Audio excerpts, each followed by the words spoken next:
That's my job. I'm the one that considers how strong my case is before I bring charges, and I wouldn't bring charges unless I was confident. Hello and welcome to True Crime Rocket Science, the most authentic voice in true crime. Well, all of us have been waiting with bated breath for the release of the arrest affidavit. In the meantime, some quite interesting news has come through about the details surrounding that voter fraud. Barry's crime of voter fraud is not only very, very specific to the election, it reveals to what extent he was, shall we say, politically minded one way or the other. So yes, it turns out to be very relevant and very revealing in terms of his thinking style. It's another way that we are getting to know Barry as a person, as an individual. We're getting to know his identity. We're able to develop a bit of a profile from him. In a previous video, we spoke about his daughters living in quote-unquote another reality with their father in terms of their inability to apparently see him being culpable and how that happens. It was then that I suggested their belief systems as individuals and as a family may factor into the same unshakable but delusional beliefs regarding their father. Now, Fox 21 spoke about an audio recorded interview with the FBI and Morphew on April the 22nd. And they asked him, why he submitted his missing wife's presidential voter ballot. And I think that was April 22nd this year, so fairly recently. According to the arrest warrant, Morphew replied, "Just because I wanted Trump to win." Morphew added, "To give him, meaning Trump, another vote. I figured all these other guys are cheating. And I know she, meaning Suzanne Morphew, was going to vote for Trump anyway." When the FBI told Morphew that what he did was illegal, his response was, "I didn't know you couldn't do that for your spouse." Really? I have thus far remarked only briefly over the context of the elections in 2020, coinciding with the disappearance of Suzanne Morphew. But what is its relevance? Is it relevant? And if so, how? In what way? Before we get to that, if you haven't subscribed to the channel, please do. Like, share, leave a comment. Thank you to the 100 or so who have subscribed since the last video. And let's get started. So I hope you don't mind if I give myself a little pat on the back. As far as I know, I'm the only creator that has even broached the subject about the politics at the time, also the political views of the Morphew family. And I've got a feeling that possibly Suzanne may not have shared Barry's political views. Her family will probably know this better than we do. In any event, privately, prior to this revelation, I'd wondered whether the Morphews were Trump supporters.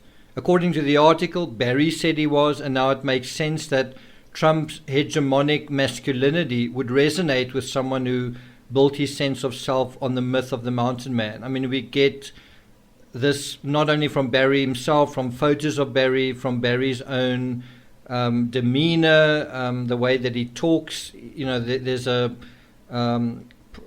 secret conversation that was recorded by a guy called Ty. You get that sense of his toughness there. But it's also brought up by his own family members, his daughters, his wife. Everything is this sort of masculine thing, the hunter, the landscaper, this outdoor man, the fireman, and so on. You get the picture. And so why wouldn't someone like that be all, Barry's mantra seems to be all about strength. So why wouldn't a political message of toughness, American toughness, find fertile ground in Barry's mind? And so I did a little bit of research into just the basic philosophy of the previous president. And I'll put a link in the description from just a generic Wikipedia page dealing with that. And it talks about, now we're just trying to get a handle on the psychology. There's certain areas that I think are fascinating, and may be more or less relevant. So there's, for example, Colleen Clements, who's a gender role scholar, describing a toxic masculinity that sort of arose during the last couple of years. She describes that as a narrow and repressive description of manhood, designating manhood as defined by violence, sex, status, and aggression. And then she also talks about it being the cultural ideal of manliness. And you get a sense of the manliness in the Morphew family as being a kind of a cultural ideal, that all three daughters are sort of looking to their father. Sorry, not all three daughters, both daughters and Suzanne looking to the patriarch of the family as kind of a cultural ideal, wouldn't you say? Where all of them are saying, this is my idea of a man. This is my idea of a husband. This is my idea of the perfect kind of American father kind of thing, where strength is everything, while emotions are a weakness, certainly in a man, and this is going back to Colleen Clements saying, sex and brutality are yardsticks by which men are measured, while supposedly feminine traits, which can range from emotional vulnerability to simply not being hypersexual, are the means by which your status as man can be taken away. So you can also imagine if sex is, and brutality, such as hunting, are yardsticks, but if sex is also one of them, then what if your wife has cancer and you can't sleep with her, or your wife's getting older? Then isn't part of how you prove yourself to be a man, well, you have a mistress, or you have several mistresses? Isn't that part of how you define yourself as a man, right? And isn't that something that was happening? Now, we are going to talk about the other mistresses in some detail. I just am still getting information on that. But the question I've got is, was Suzanne also a Trump supporter? And I wonder if that's true. He said that she was. So I didn't do anything wrong. I appropriated her vote, but she would have voted for him anyway.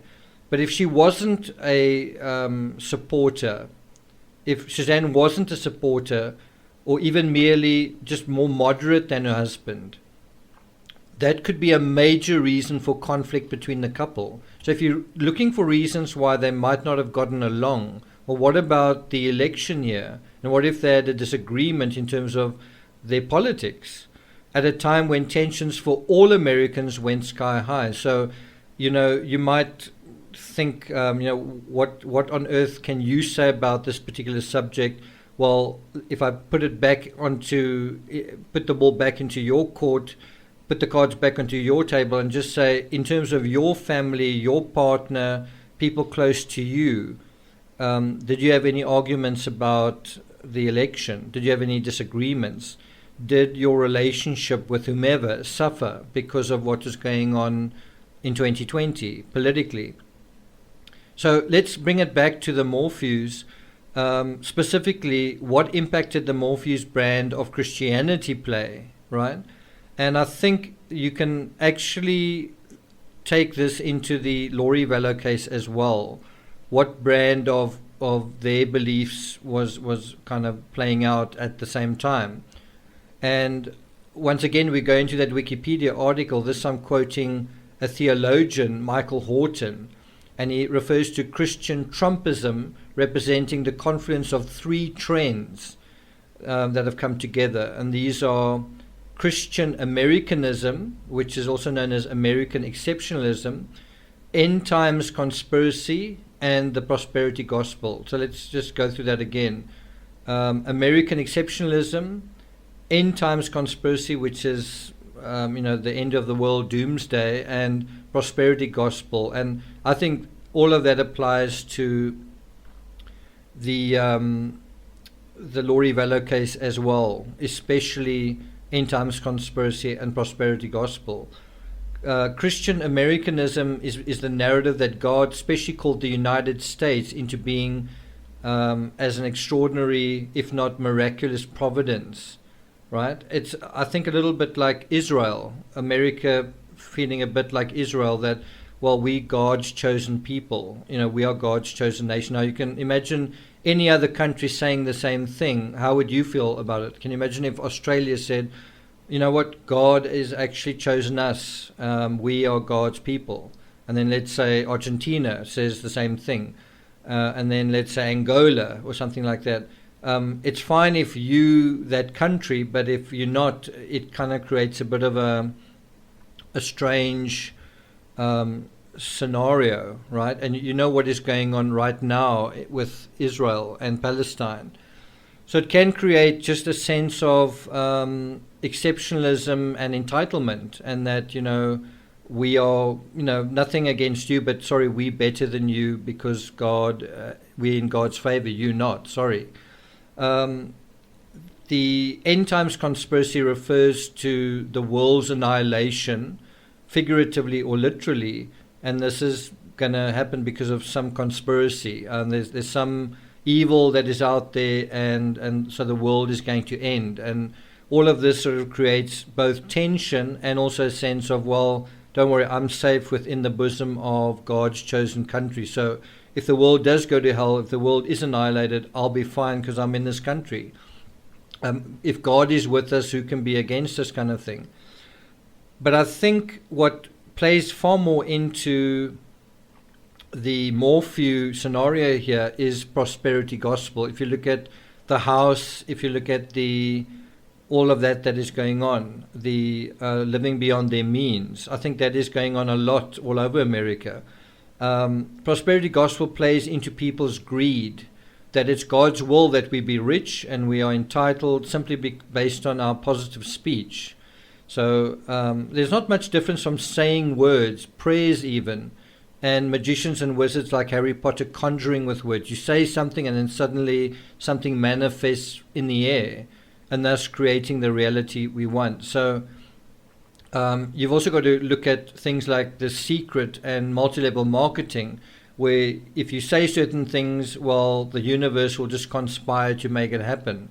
So let's put that to the test. If I want 1 million views from this video, can't I simply just say the words into the ether? Okay, I want 1 million views, or this video will get 1 million views. And then can't I get what I want? I mean, if I just believe it, if I just say those words over and over again and I just believe it and I just, project it into the universe, can't I just get what I want just by saying something? Isn't that how the world works? You just speak and then it happens. And if everyone speaks, if every creator just sort of starts every video, I want 1 million views, is it just going to happen? Just like, ching, there we go. And if you take that psychology into the Morphew case, if I want my wife to disappear without any consequences for me, can't that happen too? I say it, I think it, can't it just happen? And you need to bear in mind that this didn't just happen in a vacuum. There were all sorts of other thoughts and prayers manifesting that were probably fairly moderate, but now it is something that is something else. So it's like all murderers are liars, not all liars are murderers, but it takes the lying to create kind of a platform, a foundation of deceit and darkness in order for that next level to come into being. So in the same way, if you've been lying to yourself, you've been deluded, then you get to the point where you start thinking, you know what, I don't really want to be in this marriage. I wouldn't mind if my wife just disappeared. Now, what if she did just disappear? And of course, disappear is a word that can be interpreted in different ways. Missing is a word that can be interpreted in different ways. There's the reality of what the word means in this case, and the reality one person knows very, very well. And then there's the wishy-washy reality where it can be made to mean whatever you want it to mean, right? So if I want my wife to disappear without any consequences for me, can't that happen too? Because that's what magical thinking involves: actions without consequences and consequences without actions. So what happened to Suzanne? I don't know. I think she went for a mountain bike ride. In other words, she disappears forever, but there's not really an action there. She didn't really go for a mountain bike ride. Something else happened, but it doesn't matter if that action doesn't exist because I can conjure reality with words. But let's go back to what this political leaning possibly says about Barry, about how he thinks about himself, how he thinks about America and the world. Bear in mind, this is a true crime channel. It's not a political platform. So, and I don't have a horse in the race. I'm not in America. I didn't vote. So comments on political issues and political people are necessarily neutral from my side. Even so, politics in America right now are incredibly divisive. I'd rather not be talking about this, certainly rather not be talking about anything like politics or religion, but there are a couple of cases happening right now, like the Vallow case and to some extent this case, where if you're an authentic channel, you need to be talking about it. Are you likely to lose subscribers? Obviously you are, because somewhere you're going to touch the wrong button and someone's going to say, oh, I disagree with you on that, and I will punish you and I will show you who's right by sabotaging whatever you say because I disagree with that. And so that's unfortunate, but that is definitely going to be something that I anticipate happening. But it wouldn't be honest, it wouldn't be genuine of me to investigate this case without going into this area. So I'm afraid that's just what it's going to be. It does seem possible that Barry's political feelings were to the extreme side.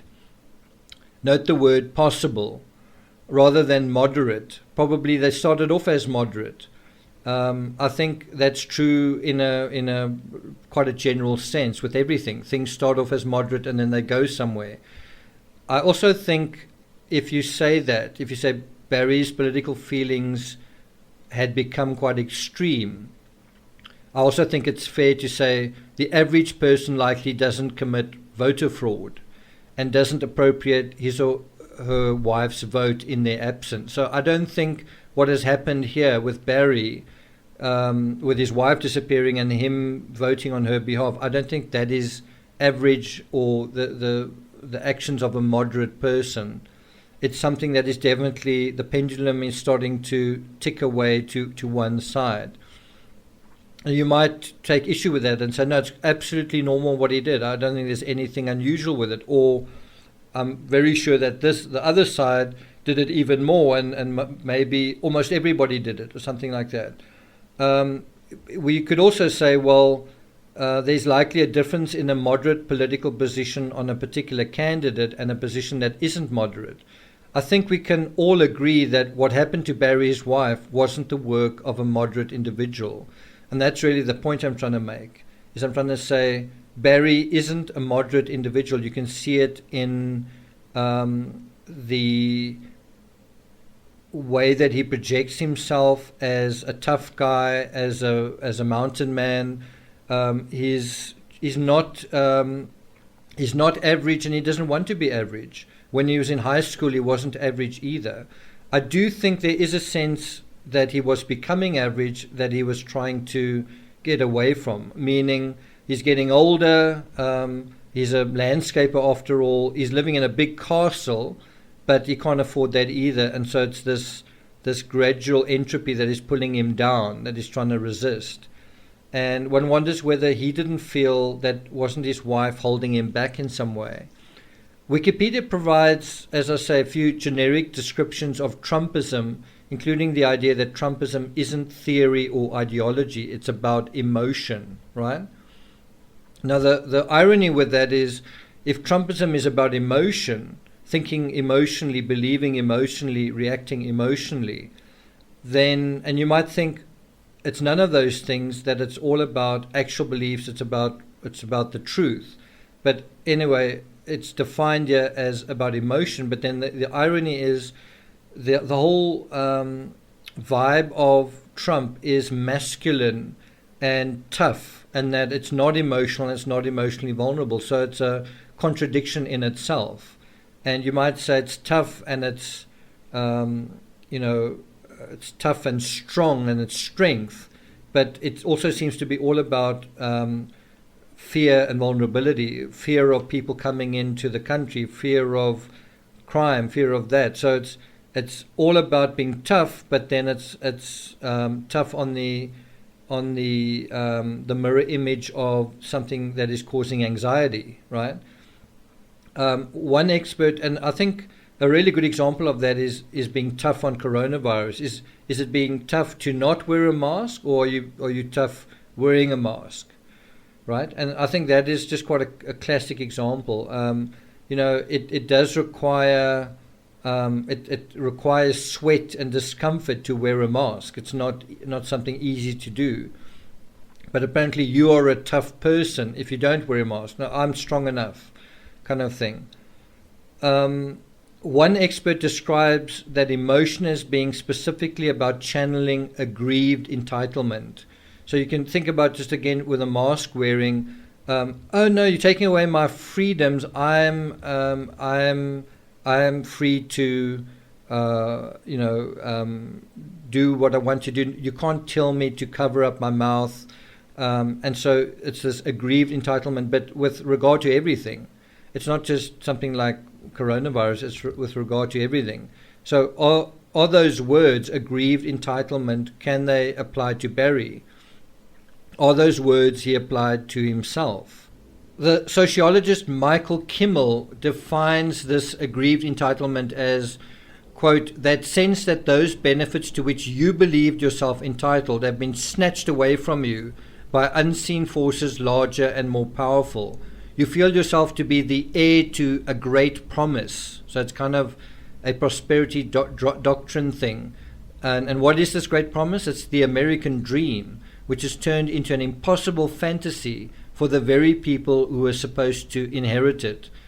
End quote. Now, in the Patreon post that I put here, the words heir to a great promise, I've highlighted in bold also the words inherited.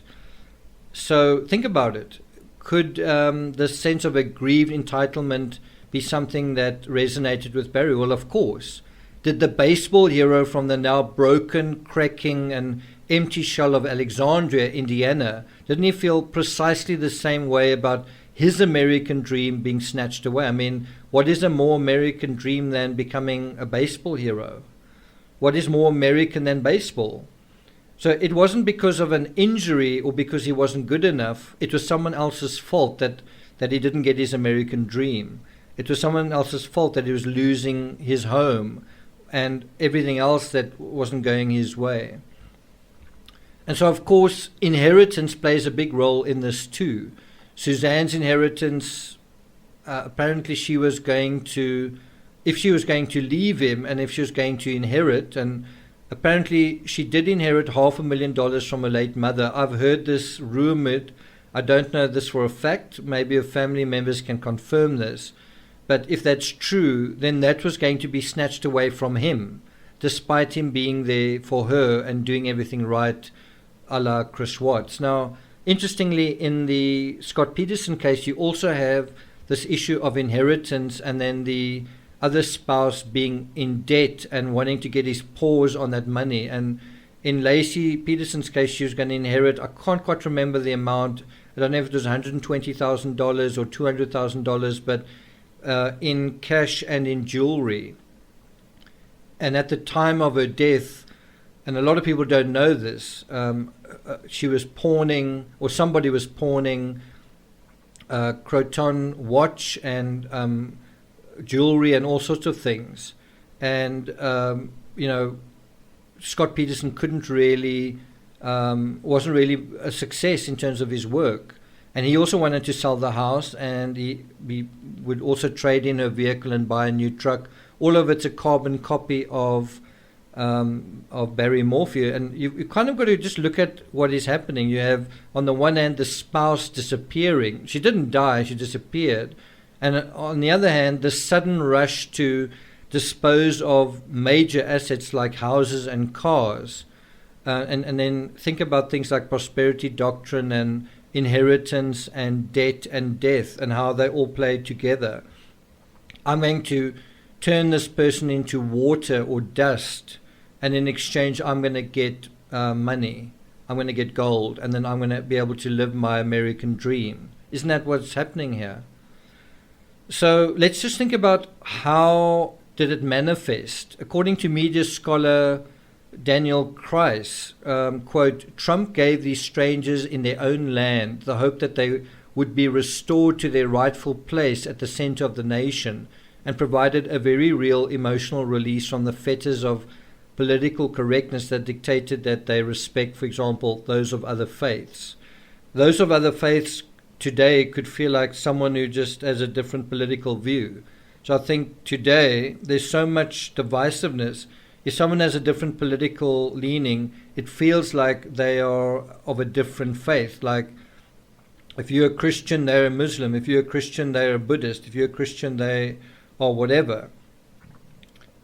But it's just someone with a different political view. But it's nevertheless become a different political view is now a different belief system. And, you know, if there's only one God, then everything else is, what do you call it? It is the infidel. It is from Satan. It's evil.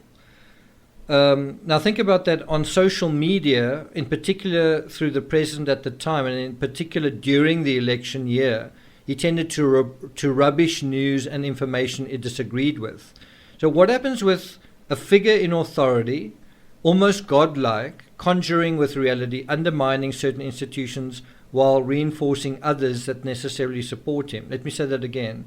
What happens with a figure in authority, almost godlike, conjuring with reality, undermining certain institutions while reinforcing others that necessarily support him? Now, you might think I'm talking about Trump. No, I'm talking about Barry Morphew. What happens with a figure in authority like a father, almost godlike, this sort of tough figure, dominant and so on, conjuring with reality? Somebody disappears and, oh, no, it was a bicycle or a cougar or whatever, a mountain lion. And then he undermines certain institutions. We know he said that the law enforcement contaminated the scene. Their footprints were all over, and they should have, dusted the mountain bike, and so they've already messed up their own case. And this is likely going to be his defense, that the police contaminated the crime scene being the bicycle, and that's going to be his narrative. So he's going to undermine law enforcement while reinforcing others that necessarily support him. I'm not sure who that's going to be. Maybe others are going to reinforce him. We'll see. In any event, this is also something that is referred to in the Wikipedia article, quote, inevitably the strong man develops a contempt for those he leads. Let me say that again. The strong man develops a contempt for those he leads. Again, couldn't it be a father who is controlling his family, who's the leader of his family, developing a contempt for those he leads? Both are based on machismo, and in the case of Trumpism, appeals to those in thrall to country music manliness. We're truck-driving, beer-drinking, big-chested Americans, too freedom-loving to let any itsy-bitsy virus make us wear masks. And so, but he was wearing a mask. He's wearing the mask of manliness. He's wearing the mask of, I didn't have anything to do with what happened to Suzanne. Right? And so you have this weird thing where I'm not going to wear a mask because I'm a man, and that's your mask. Well, again, what if you did the same thing? What if you committed murder? Why couldn't you do the same thing as well? Use social media and your contempt for authority to control your own narrative. It doesn't have to be murder. It could be anything that you don't want to do. You then just conjure your little world and your narrative through social media, whatever your statement is, and so you can do whatever you want. And you might say, that's fine, but what if everybody did that? What if everybody just did whatever they wanted to do? And they use social media to kind of back themselves up. And if you say, well, what if that is actually what is happening? And isn't that what Barry did? And wasn't what Barry allegedly did what Watts and Frazee also did? And wasn't that a virtue? I mean, if virtue is manly bravado, isn't what they did virtuous? Because if manly bravado or if virtue is aggression, violence, sex, all that kind of thing, then isn't what they were doing right? If this is being held up to be something that is so part of whether it's America or truth or what it needs to be, what a man needs to be a man. Brave, strong, aggressive. Instead of towering forests, people feel they've been reduced to their roots and their root etymology. So isn't that what is required here? Bravado, manly bravado, to get the world out of the ground, out of the soil. So let's look at communications researcher Brian L. Ott on this subject. In general terms, he says, quote, "I'm nostalgic for the world of television that produced the least well-informed people in the Western world by packaging news as entertainment. But Twitter is producing the most self-involved people in history by treating everything one does or thinks as newsworthy. Television may have assaulted journalism, but Twitter killed it." And what is pretty amazing, for example, in the Chris Watts case, is you've seen some creators coming out and every single, certainly with some of them, and every single video they put out is breaking news. So it's like, I got a letter from Chris Watts, that's breaking news. The fact that I'm putting up a video is breaking news. It's not. It's really not breaking news. Breaking news in the Barry Morphew case is the release of the arrest affidavit.